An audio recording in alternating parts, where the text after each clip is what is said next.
بسم اللہ الرحمن الرحیم۔ ہماری آج کی گفتگو کا جو عنوان ہے خلیفہ بلا فصل، خلیفہ اول حضرت ابوبکر صدیق رضی اللہ تعالی عنہ، آپ کی عظمت، آپ کے فضائل، آپ کا اللہ اس کے رسول سے محبت کا ذکر خیر ہوگا۔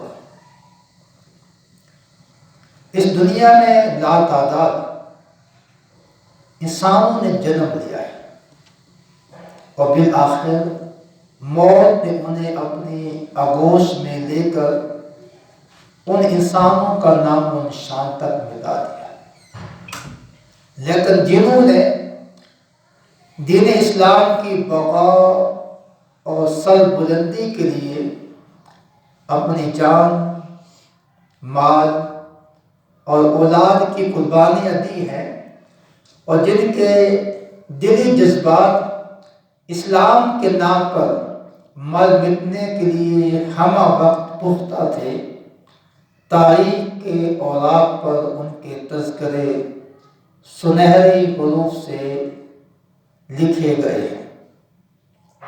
ان اکابرین کے ناموں کا جب بھی ذکر کیا جاتا ہے دلوں پر رقت کی کیفیت طاری ہو جاتی ہے۔ ان کے پرسوز واقعات آج بھی ہمارے لیے مشعل راہ ہیں۔ ان عظیم انسانوں میں سے، عظیم شخصیتوں میں سے ایک شخصیت بالخصوص امیر المؤمنین حضرت سیدنا ابوبکر صدیق رضی اللہ تعالی عنہ کی بھی ہے۔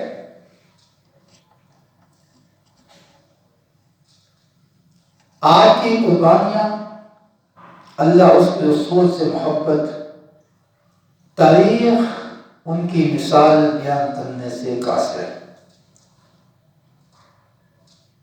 اور بلند ذل نے آپ کو مقام و مرتبہ عطا کیا ہے، یہاں تک کہ ابن اسحاق کی ایک روایت ہے کہ نبی مکرم صلی اللہ علیہ وسلم نے ارشاد فرمایا، سوائے ابو بکر کے کوئی ایسا شخص نہیں جو میری دعوت پر بے توقف و تعمد ایمان لایا۔ جتنے بھی ایمان لائے ہیں، کسی نے کوئی دلیل دیکھی ہے، کوئی معجزہ دیکھا ہے، کچھ نہ کچھ دیکھ کر ایمان لائے، لیکن سیدنا ابوبکر صدیق رضی اللہ عنہ عظیم شخصیت ہے، جیسے میں نے ان کو دعوت دی وہ فوراً ایمان لے آئے۔ یہ آپ کے لیے اعزاز کی بات ہے، اکرام کی بات ہے۔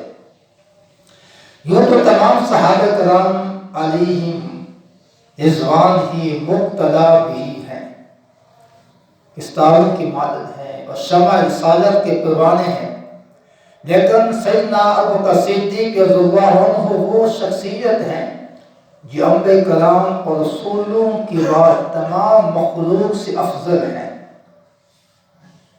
انبیاء کرام اور رسولوں کے بعد، آخری نبی کے بعد جس کا مقام و مرتبہ ہے وہ سیدنا ابوبکر صدیق رضی اللہ تعالی عنہ ہے کہ آپ محبوب حبیب خدا ہیں،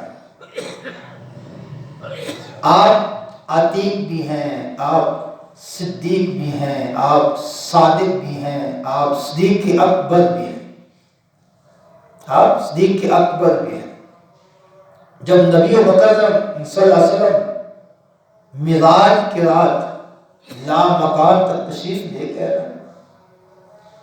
جب واپس آئے تو بتایا معراج کے مختصر حصے میں مسجد حرام سے مسجد اقصی تک کا سفر کیا، پھر مسجد اقصی تک لامکان تک گیا، پھر اسی رات کی مختصر حصے میں واپس تشریف لے آیا۔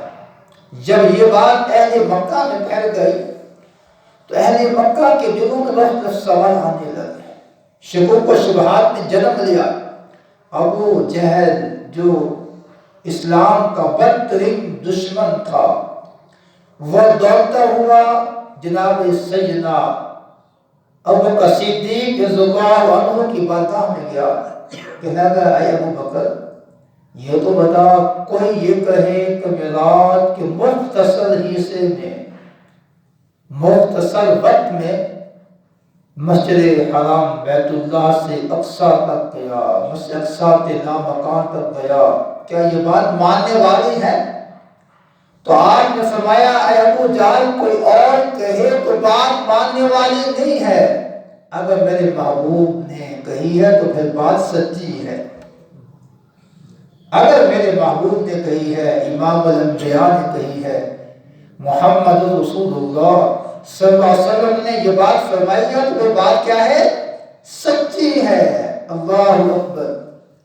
جب اللہ کے محبوب کو اس بات کی اطلاع ملی، خبر ملی کہ میرے معراج کی تصدیق سیدنا ابو بکر صدیق رضی اللہ عنہ نے کر دی ہے، اللہ کے محبوب نے پھر آپ کو صدیق کا لقب دیا، صدیق کا لقب دیا، تو آپ صدیق کے اکبر ہیں، ہمیشہ سچ بولتے ہیں، سچ سنتے ہیں، سچ کہتے ہیں۔ اللہ اکبر۔ تو یہ آپ کا مقام و مرتبہ ہے، آپ حلیم یعنی بردبار ہیں، نرم مزاج ہیں، اور سیدنا صدیق ہو بچپن اور جوانی میں بتوں سے دور رہے، آپ بچپن میں بھی اور جوانی میں بھی بتوں سے دور رہے۔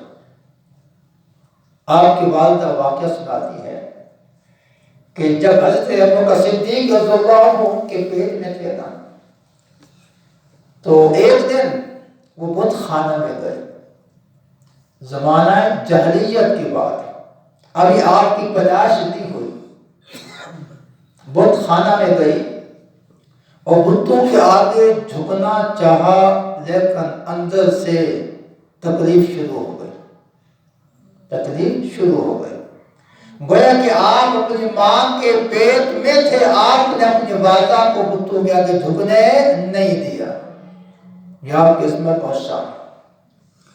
زمانہ جاہلیت میں جب آپ ایمان نہیں لائے تھے تب بھی آپ نے کبھی بتوں کا آگے سر نہیں جھکایا تھا، سر نہیں جھکایا تھا، آپ ہمیشہ بتوں سے بیزار رہے، بتوں سے دور رہے۔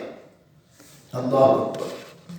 اور مردوں میں سے جس مرد کو سب سے پہلے اسلام لانے کا اعزاز حاصل ہے وہ سیدنا ابو بکر صدیق رضی اللہ تعالیٰ عنہ ہے، مردوں میں سب سے پہلے آپ اسلام لے کے، یہ اللہ نے آپ کو اعزاز دیا ہے، اور یہ بھی آپ کو اعزاز حاصل ہے کہ آپ خود بھی صحابی ہیں، آپ کے والدین بھی صحابی، والدین بھی صحابی، خود بھی صحابی، آپ کے بیٹے بیٹیاں بھی صحابی، آپ کے پوتے پوتیاں بھی صحابی ہیں۔ اللہ اکبر۔ اندازہ لگائیں کتنی نسلیں؟ 5۔ آپ کے والدین صحابی، خود صحابی، آپ کی اولاد صحابی، آپ کی اولاد کی اولاد صحابی، یہ 4 نسلیں ہیں جن اللہ نے اعزاز دیا ہے کہ صحابیت سے یہ مشرف ہوئے ہیں، یہ بہت بڑا اعزاز ہے، یہ بہت بڑا اعزاز ہے۔ اللہ اکبر، اللہ اکبر۔ آپ عبادت و ریاضت میں بہت مصروف رہتے تھے، کثرت کے ساتھ آپ عبادت و ریاضت کرتے تھے، اور آپ نے زندگی میں کبھی شراب نہیں پی۔ زمانہ جاہلیت میں جب اسلام کا اعلان نہیں ہوا تھا تب بھی آپ شراب نہیں پیتے تھے، آپ شراب سے نفرت کرتے تھے، آپ عزت و غیرت کی حفاظت کرتے تھے، ہمیشہ آپ لوگوں کو عزت دیتے تھے، تکریم کرتے تھے۔ ایک مرتبہ حضرت بلال حبشی رضی اللہ عنہ آپ کے جب دربار میں آیا، آپ کے پاس آیا، آپ اپنی جگہ سے کھڑے ہو کے استقبال کرتے، خلیفہ وقت ہے سیدنا بلال حبشی جو حبش کے رہنے والے ہیں، جب وہ آتے ہیں کھڑے ہو کے استقبال کرتے ہیں، فرماتے ہیں بھئی مؤذن رسول آ گیا ہے۔ کون آیا ہے؟ مؤذن رسول آ گیا ہے، کھڑے ہو کے استقبال کرتے، آپ اس انداز میں عزت و تقریب دیتے تھے، عزت و تقریب دیتے تھے۔ تو آپ نبی و مکرم صلی اللہ علیہ وسلم کے ساتھ بے حد محبت فرماتے تھے، اور خلیفہ ہونے کے باوجود آپ کے اندر انکساری عاجزی انتہا کی تھی، انتہا کی تھی۔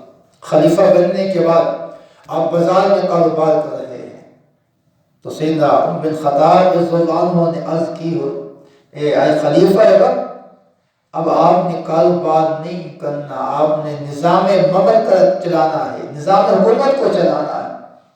اب آپ کاروبار میں لگ گئے تو پھر نظام حکومت کون چلائے؟ ہم آپ کا مختصر سا وظیفہ مقرر کر دیتے ہیں، آپ کا اخراجات اس میں سے پورے ہوتے جائیں گے، آپ جو ہے نظام حکومت چلائیں۔ پھر مختصر سا وظیفہ لیتے تھے، مختصر سا وظیفہ لیتے تھے، یہ صرف گھر کا نظام چل سکے۔ اللہ اکبر، آپ نے بے شمار غلاموں کو خرید کر آزاد کیا۔ سیدنا ابوبکر صدیق رضی اللہ عنہ نے بے شمار غلاموں کو خرید کر آزاد کیا، ان میں سے ایک غلام مؤذن رسول حضرت بلال حبشی رضی اللہ تعالی عنہ بھی ہے۔ جب اس کا آقا اسے مار رہا تھا، تکلیف دے رہا تھا، پاس سے گزرے، کہنے لگے کہ اس بیچارے کا کیا قصور ہے، اسے مارتے ہو، تکلیف دیتے ہو، اذیت دیتے ہو۔ وہ کہنے لگا کہ اتنا ہی تمہیں اس کا خیال ہے تو پھر خرید لو، اگر تمہیں بلال کا اتنا ہی خیال ہے تو پھر خرید لو۔ موقع بہت اچھا تھا، آپ نے ضائع نہیں ہونے دیا۔ تو فرمایا بھی بتاؤ اس کی کیا قیمت ہوگی بھائی؟ کہنے لگے میں اتنے دینار دوں گا، اس کے ساتھ تمہارا فلاں غلام بھی دوں گا۔ کہا مجھے 14 کروڑ ہے۔ سودا بہت مہنگا تھا، تو غلام کے بدلے غلام بھی، ساتھ پیسے بھی کافی زیادہ تھے، اس میں سے کئی غلام آ سکتے تھے۔ آپ نے فرمایا مجھے 14 کروڑ ہے۔ فوراً گھر میں گئے، دینار اٹھائے، اپنے غلام کو ساتھ دیا، آ کر حضرت بلال حبشی کے مالک سے کہنے لگے یہ لو بھی، جو تم نے مانگا ہے تمہیں دے دیا، اب بلال تم مجھے دے دو۔ تو وہ کہنے لگا اے ابوبکر صدیق تم بہت سمجھدار سیانے تاجر ہو، کبھی تم نے لین دین میں تجارت میں نقصان نہیں اٹھایا، آپ بہت بڑے تاجر تھے، بڑے سمجھدار تھے، اہل عرب میں آپ کا ایک نام تھا، لوگ آپ کے ساتھ آ کے مشورہ کرتے تھے تجارت کے بارے میں، لین دین کے بارے میں، کاروبار کے بارے میں۔ اللہ اکبر، وہ کہنے لگا کہ آج آپ جو ہے مجھ سے نقصان اٹھاتے جا رہے ہیں، آج تمہیں گھاٹا ہوا ہے، نقصان ہوا ہے۔ تو آپ مسکرائے، فرمایا اے کافر مجھے نقصان نہیں ہوا، مجھے آج وہ فائدہ ہوا ہے جو پہلے کبھی فائدہ نہیں ہوا تھا۔ میرا غلام رنگ کا سفید ہے، اندر سے کالا ہے، وہ کافر تھا، لیکن بلال حبشی اوپر سے اگر رنگ اس کا کالا ہے تو اگر ایمان کے ساتھ اس کا دل منور روشن ہے، سفید ہے، تو جانتا نہیں ہے بلال کی قیمت کیا ہے۔ تو آپ غلاموں کو آزاد کرتے تھے اور خرید کر دربار مصطفیٰ میں گئے، آج کے حضور میں نے غلام سیدنا بلال حبشی کو خرید لیا ہے۔ تو حضور نے فرمایا ابوبکر صدیق ہمارے پیسے بھی ساتھ شامل کر لیتا۔ اعزاز دیکھیں، مقام دیکھیں، بلال حبشی کا اعزاز کیا ہے۔ فرمایا ابوبکر صدیق ہمارا حصہ بھی شامل کر لیتا۔ عرض کہ حضور میرے پاس جو کچھ ہے وہ آپ کا تو دیا ہوا ہے، آپ کی محبت میں سب کچھ ہے حضور، میرے پاس جو کچھ ہے وہ آپ ہی کا ہے، میں بھی آپ کا ہوں، میرے مال و جائیداد بھی آپ کا ہے حضور، سب کچھ وہ آپ ہی کا تو ہے۔ اور ساتھ آج کہ حضور آپ گواہ ہو جائیں میں نے بلال حبشی کو آپ کی موجودگی میں آزاد کر دیا، تو آپ غلاموں کو خرید کر آزاد کر دیا۔ اللہ اکبر، اور آپ انتہائی متقی تھے، پرہیزگار تھے، آپ گناہ کبیرہ تو دور کی بات ہے، گناہ صغیرہ چھوٹے چھوٹے گناہوں سے بھی آپ نے آپ کو جو ہے وہ آپ بچاتے تھے. تو یہ بھی آپ کا اعزاز ہے کہ آپ مشیر رسول تھے. اللہ کے محبوب صلی اللہ علیہ وسلم صحابہ سے مشورہ کرتے تو سب سے زیادہ جس سے مشورہ کیا جاتا تھا سیدنا ابوبکر صدیق رضی اللہ تعالیٰ عنہ بھی. اللہ کے محبوب کے زندگی کے 2 سفر بڑے محبوب ہیں، بڑی اہمیت کے حامل ہیں. ایک سفر معراج ہے، ایک سفر ہجرت ہے. 2 سفر اسلام کی تاریخ میں بڑی اہمیت کے حامل ہیں. اور سفر معراج میں جو سفر کا ساتھی دوست تھا سیدنا ابوبکر سیدنا جبرائیل امین علیہ السلام تھے. سفر معراج کا جو ساتھی اور دوست تھا سفر میں سیدنا جبرائیل امین علیہ السلام تھے. اور سفر ہجرت کا جو دوست اور ساتھی سیدنا ابوبکر صدیق رضی اللہ تعالی عنہ تھے. عظیم سفر تھے. پھر آپ یہ بھی دیکھیں سفر معراج میں جب سواری جو ہے وہ سدرہ تک پہنچی سیدنا ابوبکر سیدنا جبرائیل امین علیہ السلام نے عرض کی حضور بس سدرہ سے آگے میں نہیں جا سکتا، آگے نہیں جا سکتا حضور، بس میرا ساتھ آپ کا یہاں تک ہی ہے. آگے حضور اکیلے گئے. سیدنا ابوبکر صدیق رضی اللہ عنہ اسلام لانے کے بعد حضور کے ساتھ تھے. ہجرت مدینہ میں حضور کے ساتھ تھے اور اللہ کے محبوب کی وفات شریف تک حضور کے ساتھ رہے. یہاں تک کہ جتنے بھی غزوات ہوئے ہر غزوے میں حضور کے ساتھ ساتھ ہوتے تھے. اور آج بھی محبوب خدا کے ساتھ ہیں. زندگی میں بھی ساتھ تھے اور قبر میں بھی حضور کے ساتھ ہیں. یہ اعزاز و مقام اللہ نے آپ کو دیا. اللہ کے محبوب فرمایا کرتے تھے اے صحابہ مجھ پر بے شمار لوگوں کے احسانات تھے، میں نے ایک ایک کر کے سب کے احسانات چکا دیے ہیں، لیکن ایک شخص وہ بھی ہے جس کے احسانات اتنے زیادہ ہیں کہ قیامت کے دن وہ احسانات اللہ چکائے گا. کون چکائے گا؟ اللہ چکائے گا. صحابہ نے عرض کی حضور وہ انسان کون ہے، عظیم شخصیت کون ہے جس کے احسانات اس قدر ہیں؟ فرمایا ابوبکر صدیق رضی اللہ تعالیٰ عنہ ہے. اس قدر اس کے احسانات ہے کہ قیامت کا دن اللہ جو ہے وہ احسانات جو ہے وہ چکائے گا. یہ اعزاز آپ کو حاصل ہے کہ آپ تمام غزوات میں آپ کے ساتھ رہے. یہاں تک کہ ہر غزوے میں نبی مکرم صلی اللہ علیہ وسلم کی نگرانی بعض صحابہ کے ذمہ ہوتی تھی. ان نگرانوں میں سے آپ کا نام سرفہرست ہوتا تھا. نبی مکرم صلی اللہ علیہ وسلم کی حفاظت کے لیے جو صحابہ مقرر ہوتے ان میں سے آپ بھی شامل ہوتے تھے. یہ بھی اعزاز آپ کو حاصل ہے. اس کے ساتھ ساتھ جب جو ہے حج کا حکم ملا سب سے پہلے امیر حج ہونے کا جو اعزاز حاصل ہے وہ سیدنا ابوبکر صدیق رضی اللہ تعالیٰ عنہ کو حاصل ہے. اللہ کے محبوب نے سب صحابہ عظیم سے عظیم تر ہیں، سب کی عظمت کو سلام ہے. اللہ کے محبوب صلی اللہ علیہ وسلم اپنی زندگی میں اسلام کا سب سے پہلا حج اس کا جس شخص کو امیر مقرر کیا خلیفہ اول سیدنا ابوبکر صدیق رضی اللہ تعالیٰ عنہ ہیں. یہ اعزاز آپ کو حاصل ہے. اللہ اکبر. اس کے ساتھ یہ بھی اعزاز آپ کو حاصل ہے کہ نبی مکرم صلی اللہ علیہ وسلم کی موجودگی میں آپ نے مصلی امامت پہ امامت کرائی. مصلی امامت پہ امامت کرائی.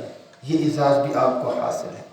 اور یہ بھی آپ کو اعزاز حاصل ہے کہ جب منکرین زکوٰۃ نے زکوٰۃ دینے سے لا تعلقی کا اظہار کیا تو آپ نے ان کے خلاف اعلان جنگ کیا. یہ اعزاز بھی آپ کو حاصل ہے. یہ بھی اعزاز آپ کو حاصل ہے جب مسلمہ قذاب نے جھوٹا نبوت کا دعویٰ کیا آپ نے صحابہ کرام کو بھیج کر ختم نبوت کا تحفظ کیا. یہ بھی اعزاز آپ کو حاصل ہے. یہ بھی اعزاز آپ کو حاصل ہے. بے شمار اللہ نے آپ کو اعزاز دیا ہے. اور سب سے بڑا جو اعزاز جو ہے کہ آج بھی سیدنا ابوبکر صدیق رضی اللہ عنہ کا مزار مصطفیٰ میں ہے. آپ کی قبر انور جو ہے اللہ کے محبوب کے میزار میں ہے، جہاں ایک نہیں دو نہیں، وہاں 1,40,000 فرشتے صبح سے آئندہ صبح تک 24 گھنٹوں میں دو دو سلام پیش کرتے ہیں، وہاں محبوب خدا کے ساتھ یار غار بھی موجود ہے۔ تو اللہ کی بارگاہ میں دعا ہے رب لم یزل ان کی تعلیمات پہ ہمیں عمل کرنے کی توفیق عطا فرمائے۔ وما علیہ الا البلاغ۔